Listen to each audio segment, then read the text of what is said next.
Man, my town is so abandoned. We still got an old abandoned hospital across the street, and it's from like the 30s and 20s or something.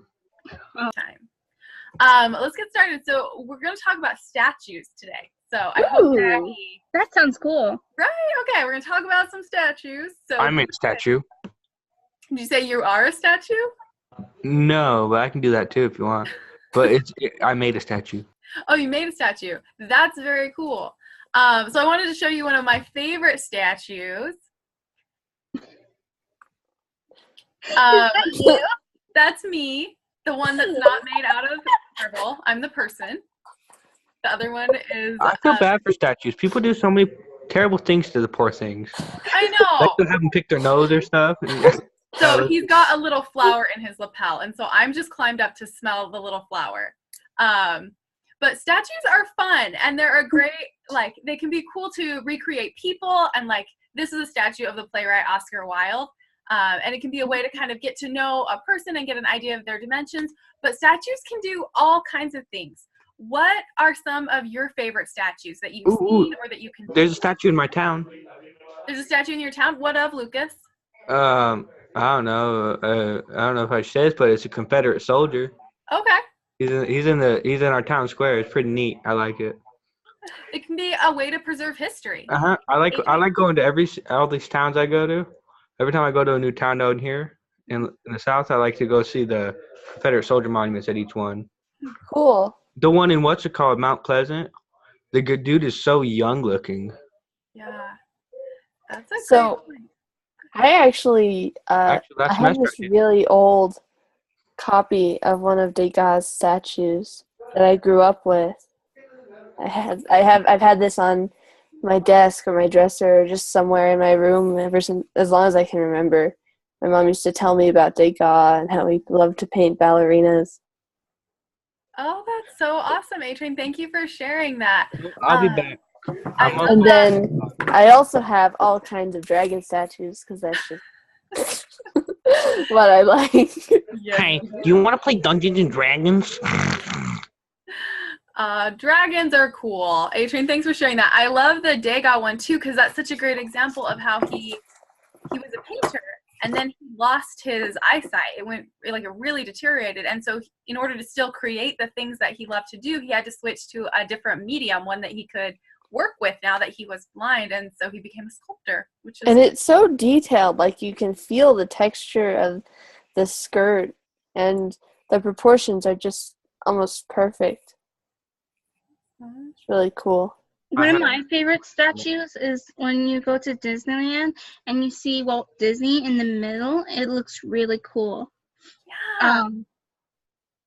One of the funniest ones I had done was it was at Bugs Life part of it, and there was this cool statue that looked like a scorpion, and I just was on the scorpion riding, and then the person's like, "You can't get on there." I'm like, "Oh, okay." That reminds me, there's a bunch of really cool statues at the Denver Museum of Natural History. There's a couple really huge life-size dinosaur statues with color, and then there's this one mammoth statue, which is really cool, which is right outside the building that people love to climb on. And they're all life-sized. Cool. I think they have statues in Balboa Park. I believe. I don't know if I'm thinking of the right place, though. Balboa Park in San Diego definitely has a bunch of cool statues. That's one of my favorite places. So statues obviously can be a great way to memorialize history, to represent life figures. They can also be on a really big scale. We talked about monuments back in Art History A and how that can be a way of capturing history and telling a story. But statues are just another type of artwork, and just like we've seen art progress in paintings, it goes through a similar progression in sculpture, and so that's what we were going to look at today. The progression from idealism to realism. Yes. And so there's actually Auguste Rodin is considered an impressionist sculptor. So think about what you know about impressionists like Manet and Monet and Degas, Van Gogh, how would Rodin's sculptures fit into that? What is similar to those Impressionist painters did? You guys can use the chat. You can use your microphone. Think about it for a second. But like, you've got 2 examples here. Why would he be considered an Impressionist? Because he sculpted a frozen moment in time. Yes, Lucas gets all the points. But Yeah, just like the Impressionists were trying to capture an impression of the moment, capture that moment, Rodin was trying to capture that moment also, but in sculpture, he was trying to get the emotion and the movement down. So what would you say are like the leading characteristics of these 2 paintings, or these 2 sculptures? What feature do they have in common? They're both pretty idealized. How so? They- Are naked. Mm-hmm. scandalous. Yeah, I loved all 3 of those comments. So, which also, Malik, Austin, Michaela, you guys are welcome to join in on mics or in the chat, whatever is more comfortable for you. So they are idealized, like the thinker, which is the name for the figure at the left, very muscly guy, idealized, realistic. Rodin didn't really put clothes on his people, not so much that they were nude in a scandalous way, just that they didn't, because he wanted to show the movement of like their body and how muscles work. The one, Yeah, but I'm not quite sure about the second one not having clothes, because he wanted to show the way muscles worked. You know what I mean? yeah, I get what you mean, but take a look at how like the muscles are stretched and elongated up the person's back. Like that's kind of what he was showing it. The portions look almost perfect, kind of like how the Greeks used to make Yes. sculptures. It makes me think he went to massage school, because I know that my mom had to do sculptures based off of muscles. Mm-hmm. Yeah, to get like that kind of grasp on the anatomy and like how it connects together. And then so Yes. this is like that influence of science in there. And just like we saw with, if you remember back to the Renaissance, like with Michelangelo's sculptures, Rodin was really inspired by that. Was inspired by Michelangelo and wanted to recreate that. So the one at the right is called The Kiss, which obviously that's what they're doing, so no big secret there. When Rodin died, I want to show you this. There was this unfinished piece of work, and they started to put it together, and he'd been working on it for a long time. He was commissioned to do it, and then like the commission, with the patron, kind of fell out, and so he kept working on it and worked on part of it, but it was called The Gates of Hell, and it's doors, so you can see the full version at the right. Yeah, and it's like doors into a room, into a cathedral, and the story is supposed to be from Dante's descent into hell. Remember, Dante wrote the story about that, and Yeah. so that's what he's supposed to be showing. So look at some of the details though. Can you see, does it have that frozen in time look? Can you see how this would be an Impressionist piece? Yeah, but I'm trying to like recognize different parts of Dante's. It reminds me of Roman vases. Sorry, I didn't hear what it reminded you of, Lucas. Greek and Roman vases. Yes. A-Train, he wasn't trying to tell the story and like have the clear-cut 7 layers or anything like that, as much as he was trying to capture the feeling of Dante's version. So that might help as you're trying to pick it apart, that it's still an impression. Yeah, I can get that. Okay. I wonder why he put that thinker in there. I just found this out yesterday, and so I'm super excited to tell you because I didn't know this previously. The thinker is first from the gates of hell. Like he carved it there, and it's supposed to be Dante considering all of what is happening. And then when the commission fell out to actually make it, he made the thinker much bigger, and it became the sculpture that we know today. So it really came from this. Isn't that cool? I hate to say this, but that doesn't look like Dante to me. Well, it's not supposed to look like Dante. It's No, I mean, capture his impression. It doesn't capture the impression of Dante.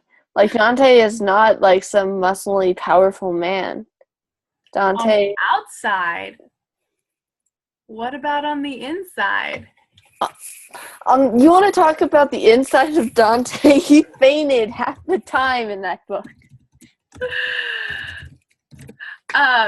No, remember the point of an impressionist is to capture how it feels to the artist. So maybe it's the size of his mind is the muscles.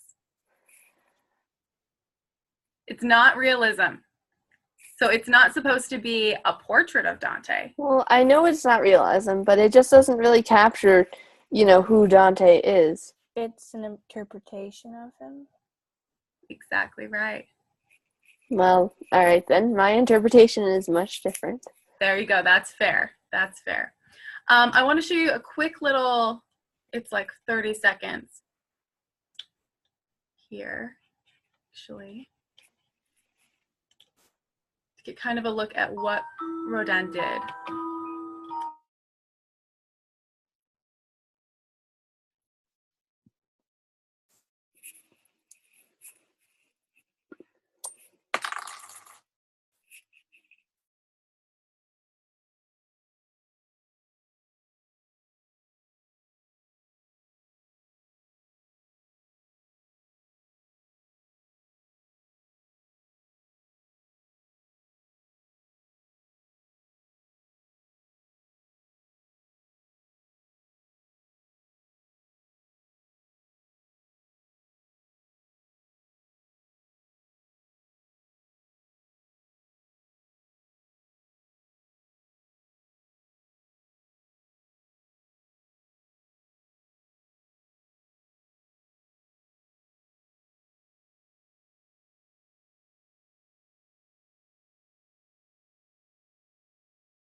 Don't you think that calling him a romanticist would have some new implications on his work? I feel like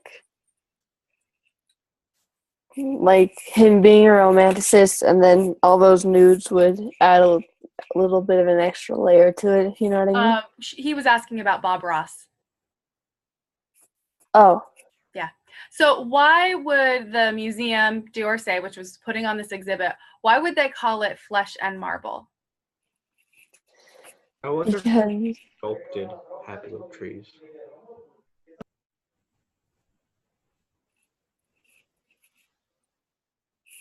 they call it Flesh and Marble because he practiced capturing the human image, and he focused on, portraying the movement and the muscles the flesh, right? Yeah. Rodin said he was trying to capture, like, in the moment what it was. And there's a story where he was having an argument with his wife.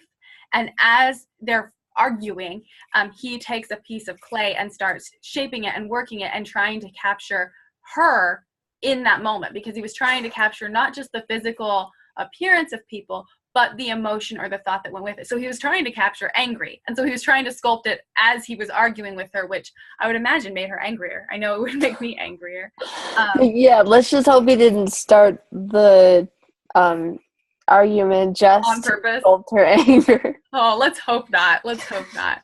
Because yeah, Malik, that's exactly right. All the statues are trying to capture the human image. He's trying to capture a person and get obviously their physical form, but then also get that kind of, with Dante it's the mind, with his wife it's the anger. He's trying to get that full thing in there.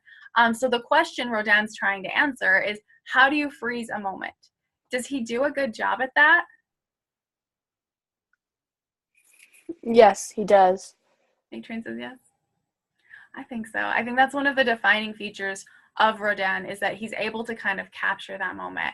Okay, Malik agrees that he does. He can capture the movement because it's recognized by his audience as movement. Mm-hmm. And if he couldn't capture it, maybe he could capture it to himself, but we know that he can capture it because we see it. Yeah, it's he can express it to us.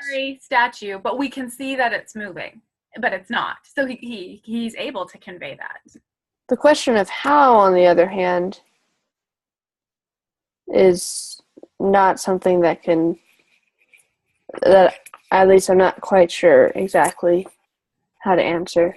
Of how? Yeah. How's a much bigger question, so we'll hang on to that and keep going. So just like painting progresses from the Impressionists to the Surrealists and to Dada and to the Expressionists, sculpture goes through a similar evolution. And so this piece is by Constantine Brancusi, and it was featured in an exhibit in the States, in the United States, in the 1930s. And it was part of a Dada exhibit. Remember, we talked about Dada and Surreal last week. Yeah. So look it over. I know this piece gets a shout out in the lessons, so you've probably seen it before. Yes, that's right, Lucas. So it's called Bird in Flight. Is it a bird in flight? Lucas says yes. Tell us more. Right, obviously. Look at it. Don't you see the bird? Tell me about the bird. Describe it for us. It is obviously an ostrich. That was great. I just the essence of flight. You'd be a good Dadaist. Got It looks like a feather to me the most. I can see that. I can see that, Kaylin. I just see upward motion. Yeah, Yes. because of the way it flows, it portrays movement. You guys are going for all the big points right now. Exactly right. Like, it conveys movement. It's the same kind of thing we were seeing with Rodin, but very different. We don't see the bird. I mean, maybe you see an ostrich. I don't, but I definitely see movement. I see the thing a see it. bird does. I see a can neck. light from this. I see it. I see a neck in there. Do you see an emu, Lucas? The Australians once lost a war against emus. I once lost a sandwich to an emu, so I can see how that would happen. They are very powerful. Machine So the gun. piece is made out of bronze. Hold on. I want to hear that story with Hubbard. There was an emu. I had a sandwich. Emu ended up with the sandwich. It was very upsetting. It was a turkey sandwich. Cannibal! And it wasn't like a long time ago. It was like 6 months ago. It was kind of rough. So Where was this? What were we doing? Now? it was at a farm. It was at a friend's bird farm, which is really, don't eat your lunch outside if you're at a bird farm. Yeah, especially a sandwich with bread. Exactly right. Exactly right. Okay. So here are some photographs of the statue. Does this help with the movement and being able to see it? No, this confuses me even more. Well, I'm starting to see the bird because it's using the shadow a little bit. At least one of the pictures is. So the piece was made in France. Constantine Brancusi was Romanian, so Dada. He was Romanian, but he lived in Paris, and he was part of the Dada movement. He knew Duchamp. He knew kind of that group. And then in the 30s, he was invited to come to the United States, and they were having this special Dada exhibit in New York. And when he came, he obviously brought this with him. It's made of bronze. It's on a limestone base. And as they came through customs into the United States, the custom officer, because different things that are imported are taxed differently, he's like, okay, well, what is this? And they told him, well, it's a statue, and it's called Bird in Flight. And the customs officer was like, no, it's not. Like, this is not a statue of a bird. Like, this is clearly some kind of industrial piece. It's part of a propeller or something, and so you're going to need to pay the tax to bring in mechanical equipment. And the artist was like, no, that's not what's happening here. Like, this is a statue, and it needs to be taxed differently. Anyways, they held it up. Like, U.S. Customs possessed the statue and held it, and it went through there was a little law case about it, about whether or not it was actually art or it had this other purpose. And they ended up having to pay the fee to release it. But it leads to a bigger question, like, does art have to be representational? Does it have to be a picture or a recreation of something in real life? Or can it be something else? What do you guys think? It's funny how they left it up to the law to decide whether or not it's art. I have a question. How big is it? Oh, that's a great question. There's like a number of recreations that the artist made. So there's variety sizes. Was The the first original? one, it's like about 18 inches. So I realize that doesn't help because I'm a very small picture, but it's about 18 inches, so about 1.5 feet from the top of the bronze pedestal. So why did they think it was a propeller? I don't know, that was just one of the things that got thrown around. They thought it was some kind of tool, some kind of something. And as it was, they ended up releasing it on the grounds that they couldn't really like show what kind of a tool it was. So I guess it must be art, and they released it. But you guys hit on it. It conveys the movement. And if we were going to critique it and use our process, we describe it. We talk about, okay, well, it's made of bronze. It's made of limestone. It's tall. It's slender. It has smooth lines, no right angles. But then as we talk about the analysis, because those lines are curved, it draws your eye up. Because it's so sleek, it makes it look like it's moving. It has this kind of movement. And then we could interpret it, and that's when Lucas can talk about how it looks like an emu or an ostrich. And then we can get into the judgment, what's unique and what's not about it. So when we're going through the critique process, remember, start with the description and look for the principles and the elements, because that will help you. My question again, how do you freeze movement? Any ideas now? Lucas, a freeze ray, that would do it. You don't freeze it. You express it. Oh, I knew there was going to be a follow-up to that phrase, and that's great. If you guys didn't hear A-Train, because I was so excited and I cut her off a little bit, you don't freeze it, you express it. You express movement. You recreate it in a way. I love it. Well, then you're going to love these guys. So Henry Moore was a British sculptor. And these are some of the things that he did.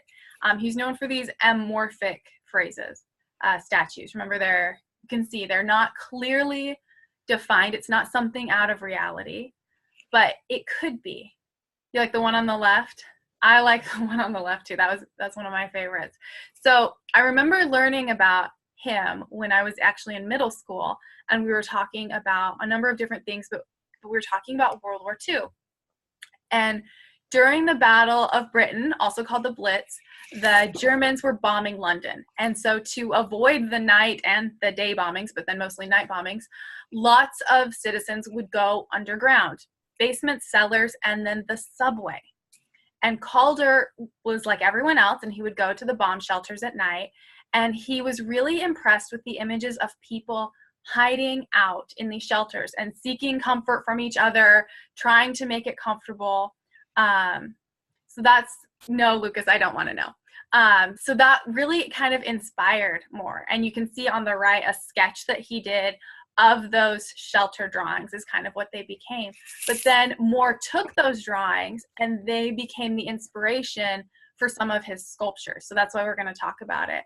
But we've previously talked about another bombing image, and that's La Guernica, the Picasso painting from the Spanish Civil War. So I've got the Picasso La Guernica up on the left, and then we've got a Henry Moore shelter drawing on the right.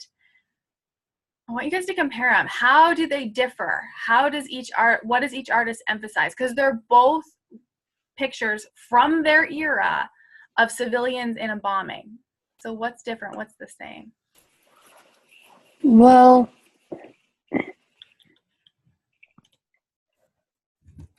the drawing on the right seems to have a calmness to it that Guernica lacks. Or perhaps Guernica has an excitement that the drawing on the right lacks. It seems like the drawing on the right, it's of a different kind of moment. Mm-hmm.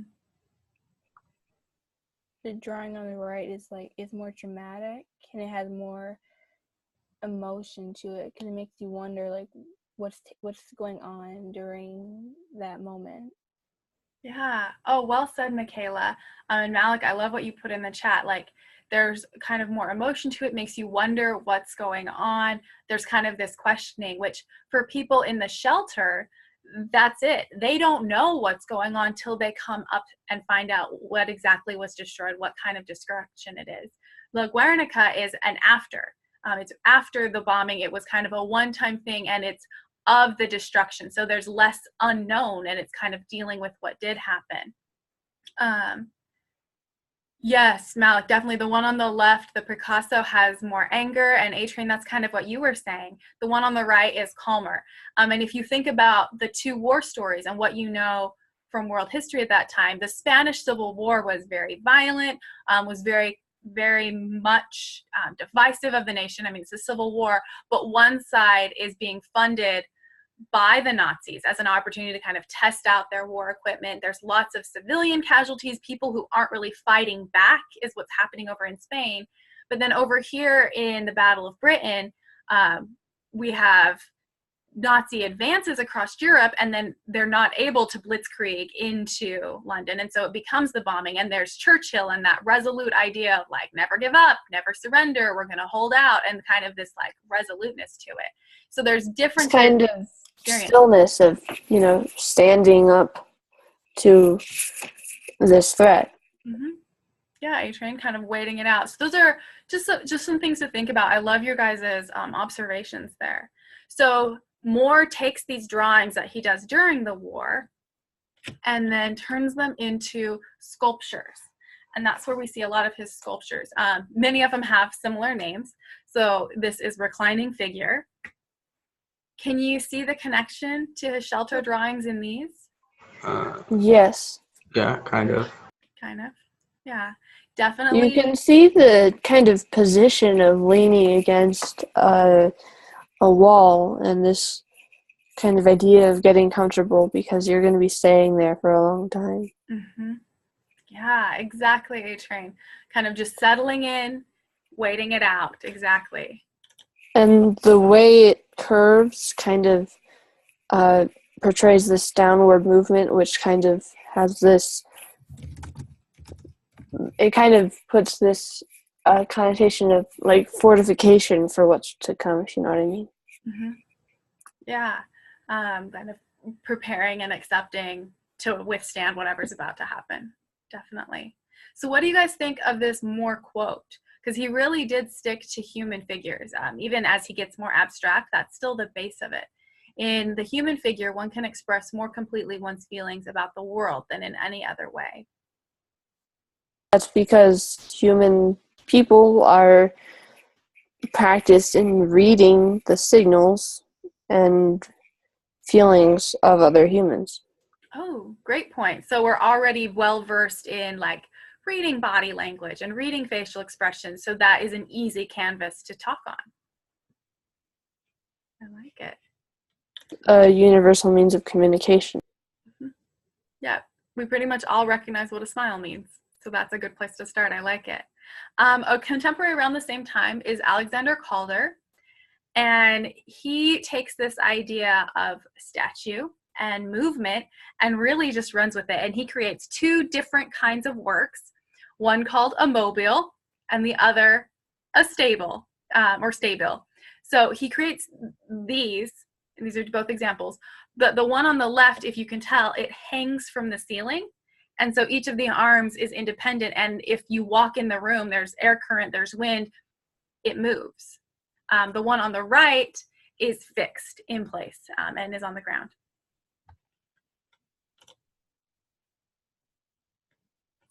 Get that. Why is that in the way?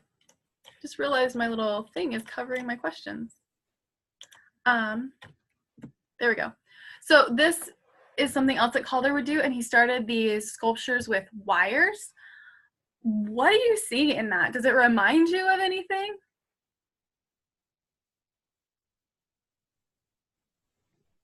Papier-mâché. Okay. I can. He's dealing with outline. Mm-hmm. Reminded me a little bit. Cartooned. Cartooned? Okay. Cartoons. It made me think a little bit of the early Picasso paintings that we looked at, like the girl in the mirror with like the way the eyes are and the face divided, and you can see the profile and the full view. Do you guys see that? Yeah, because there's only one particular place you can stand relative to the object in order to see the images portraying. Yeah. And that was actually one of the things that Calder's working on breaking is he's very much three-dimensional and trying to create that. And so his early start is actually with these circuses. And we're not going to watch the whole thing, but we're going to watch a little bit. So as we're watching, be ready to share. I said 3, but I'll only ask you for one observation and consider, the elements of art, the role of sculpture, or maybe what is performance art. So we're just going to watch for a minute or two.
Okay, what do you guys think?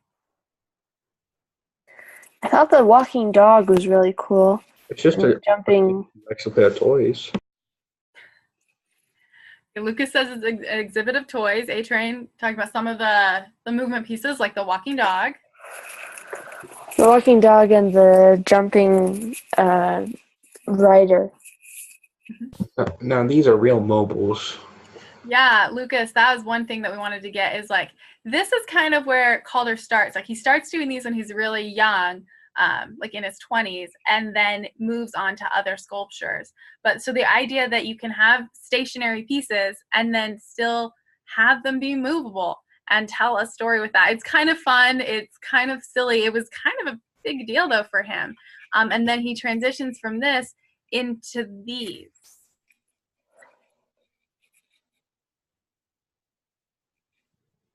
Yeah, Malik, I love that. String played a big part because he used it to move the pieces. And so then you can kind of see the connection between using the string to move the pieces in the circus into then using string or the thin lines here in his stables and his mobiles as kind of And the wire sculptures that you showed us. Yeah, the wire outline things that he would do. So it all kind of ties in together. So I wanted you to think about these. So we've got 3 different horses. The one on the left is Degas, and then the 2 red ones are both by Alexander Calder. What is similar and what is different between these? I only see one horse. That would be a difference. A-Train? The first 2 horses have 4 legs and recognizable hoofs. We're also moving out of realism very quickly from left to right. Yeah. So obviously this one on the left is very realistic of a horse. I don't think that needs much explanation. This middle one here, we've got basic horse down here, but then it gets very abstract up the neck and the head. Yeah, well said, Malik. The 3 of them are supposed to be horses, but only the first one has the full details. The others are kind of an impression of a horse, different. And then this goes back to what you said earlier, A-Train. The one here on the far right, so this is a very large outdoor sculpture, has more than 4 legs, but it kind of depends on where you are viewing it, which version of the horse you're seeing. If you're seeing a side view or a front view, and so to accommodate that, there's a total of more than 6 legs. So it's very much like what we saw with cubism and taking an image and breaking it apart and trying to give multiple views at the same time. Calder's doing this here in 3 dimensions, but instead of giving you multiple views like a full 360, it's multiple perspectives depending on where you're standing, and then that perspective can change. So it's very, very fluid, which leads us to the actual fluids. These are what his mobiles are supposed to do. They're supposed to move.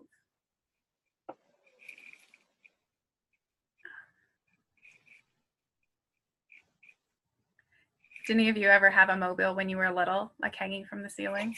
No, I had a toy monkey hanging from the ceiling. My mom says I talked to it a lot. I don't remember. You don't remember? I hope the toy monkey didn't talk back, but I'm sure he was nice. If the monkey talked back, we're gonna have to talk. So for Calder, creating these mobiles was the same as creating a stable or any kind of a sculpture or drawing, is that he would start out with the shapes and then kind of just add it together. And when you see them in person, they are a presentation. It's not just a thing that's happening. It changes on where you are. The placement of them is very specific because they are conveying something. And those same principles of art that we've been talking about can apply here. Line, color, shape, space is huge because now we're really dealing with negative space in a very literal sense. And we can look for balance and we can look for movement and find it in the very real world. So it's those same elements that we always talk about, but they just apply here in full force. So let's wrap it up. We talked about Rodin, who is behind me, by the way. I don't think I pointed him out. There he is. Brancusi, Moore, and Calder. What are different between these 4? What are similarities? And then from them, can we learn what the rules of sculpture are? Well, Rodin was idealistic but realistic. Brancusi captured movement, Moore captured emotion, and Calder captured perspective. That is a great summary, A-Train. You hit on all of them, kind of where their different niches were. What else does everybody else think? Do you agree with A-Train? I'd say Calder was also about movement. Calder was also about movement. I'd agree with that. What can we learn about sculpture from looking at all of them? Well, they all are trying to capture a moment in time, or at least express it. Yeah, and that's really what sculpture is. It's trying to capture a moment or a story or an idea the same way that a painting does, but do it in this different medium. So the rules are just like the rules for painting. They change. Interpretation is up to the viewer, and they go there. So, okay, Malik says, I think Moore and Brancusi were the most similar because their sculptures were simple and abstract. Yeah, I agree. And looking at the examples I have here, you can see that. Very simple, very abstract, very streamlined. Very good. Well, ladies and gentlemen, that is it for today. Final thoughts or anything before we wrap up? Bye. Nothing in particular. All right. Thank you so much for participating. I hope that helped as we kind of move into the next group and look at more Oh, sculpture. yes, can I share a picture I found on the interwebs? Yes, go right ahead. Okay.